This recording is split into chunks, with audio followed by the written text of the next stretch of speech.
The president's vision of a new world order. In China this morning, there was a small reminder of that. It happened in Tiananmen Square, where 2 years ago, Chinese troops brutally cracked down on students protesting for democratic reforms. This morning, a delegation of U.S. lawmakers went there to call attention to the killings, and they learned that things may not have changed very much since then. Here's ABC's Nathan Thomas.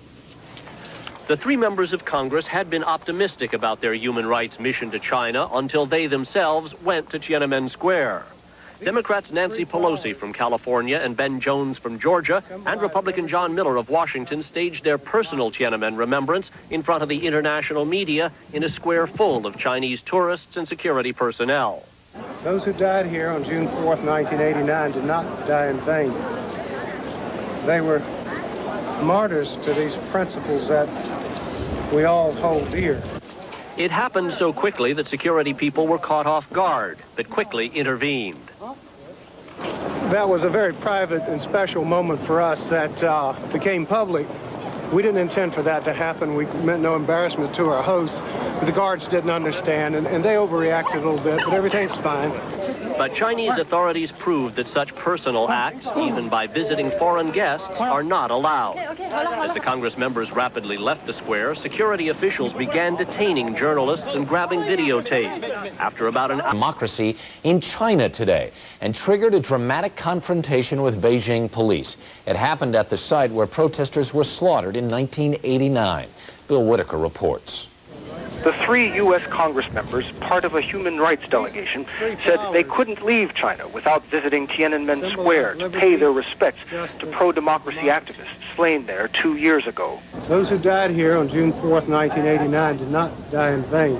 While curious tourists gathered round, the lawmakers unfurled a small hand-painted memorial banner. For it is a memory which still burns bright, and it is a cause which will never die. As they laid 3 white flowers at the foot of the monument to martyrs, Beijing police moved in. They ordered the Congress members to stop the ceremony and ordered press members to put down their cameras. Police pulled the 3 U.S. lawmakers aside for questioning and roughed up and detained 7 television journalists. After a few minutes of tense interrogation, the 3 members of Congress were allowed to go. We've been told for 2 days now that there's freedom of speech in China. We were trying to show in our own way that we have not forgotten those who died at Tiananmen Square. The U.S. lawmakers leave Beijing tomorrow.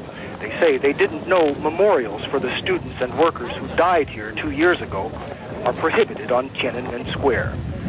Bill Whitaker, CBS News, Beijing. Was information to help you make the right choices. 3 members of the U.S. Congress caused a stir in Beijing's Tiananmen Square today as they honored pro-democracy demonstrators killed during violence in June of 1989. And so we leave this remembrance to these young people and to their cause. In their memory, for it is a memory which still burns bright, and it is a cause which will never die.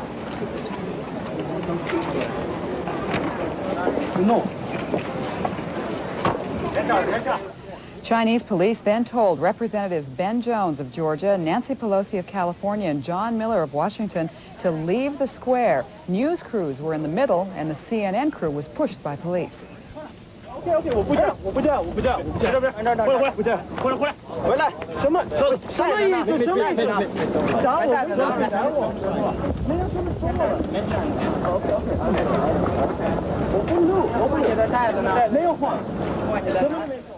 The CNN crew was detained for an hour and a half, but no arrests were made.